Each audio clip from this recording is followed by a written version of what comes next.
जय जगन्नाथ सांग माने सौम्याश्री ब्लॉग्स को आपण मानक स्वागत। आसंतु आज बुली जिबा जगतसिंहपुर रे थिबा माँ सारला मंदिर आउ बाबा गोरखनाथ मंदिर।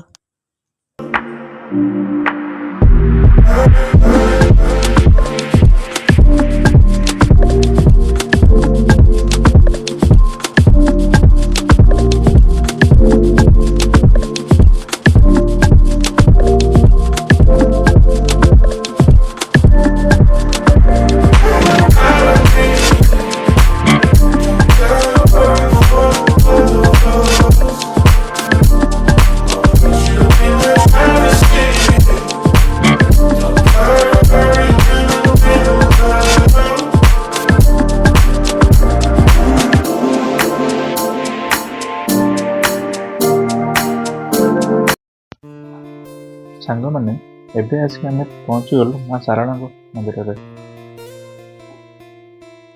एठारे आपण मानक माँ को पूजा पाई समस्त प्रकार सामग्री मिल जिवो, जेमिति कि माँ को पाई शंखा सिंदूर साड़ी आउ विभिन्न प्रकार भोग सामग्री मध्य मिल जिवो।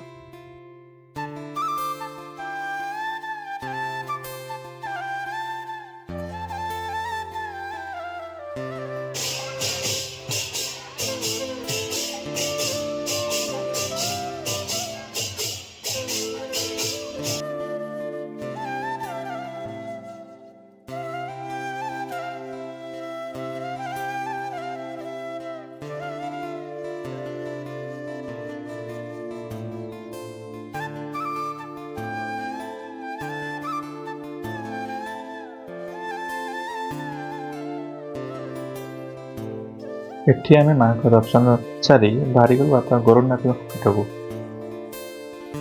जदि आपण माने माँ को मंदिर आसंती ताले बाबा गोरखनाथ मंदिर जावाक आपण माने केबे भूलिबेनी।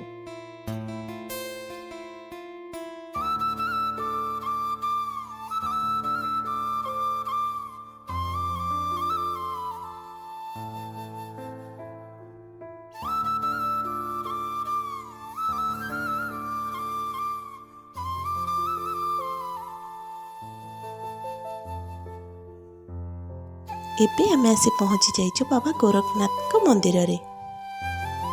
बाबा गोरखनाथ हेउचंती शिवंकर जने अवतार। आज भी कहते यही गछ पाखरे बहुत साप मैंने रुहति, किंतु बाबा कृपारू केबे क्या क्षति पहुंचे ना। आउ एहा मध्य विश्वास अच्छी जो लोक मान सब साप कामुड़े से एठी आसी बाबा विभूति पाइले से माने रोगर मुक्त मध्य हुअन्ति।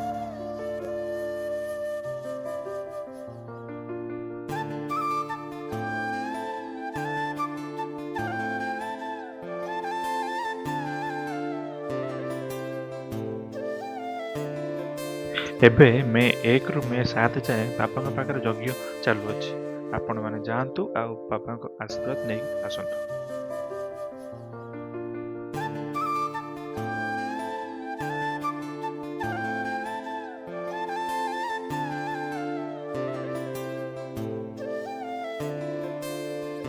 जदि आपण माने बाबा गोरखनाथ मंदिर पाखापाखि कौन से अन्न प्रसाद खोजुंट ताहले आपण मानक एठारे 60 टंकार गोटे सुंदर अन्न प्रसाद मिल जिवो। और आम चैनल को सब्सक्राइब करने को बिल्कुल भी भूलिबेनी, जहाद्वारा कि आपण माने घरे रही भी जदि कौन सी जगह को बुलिबार प्लान करुछंती ताहले आम चैनल जरिया आपण मानक गोटे परफेक्ट आइडिया मिल जिवो, जहा कि आपण मानक पई बहुत हेल्पफुल हेबो।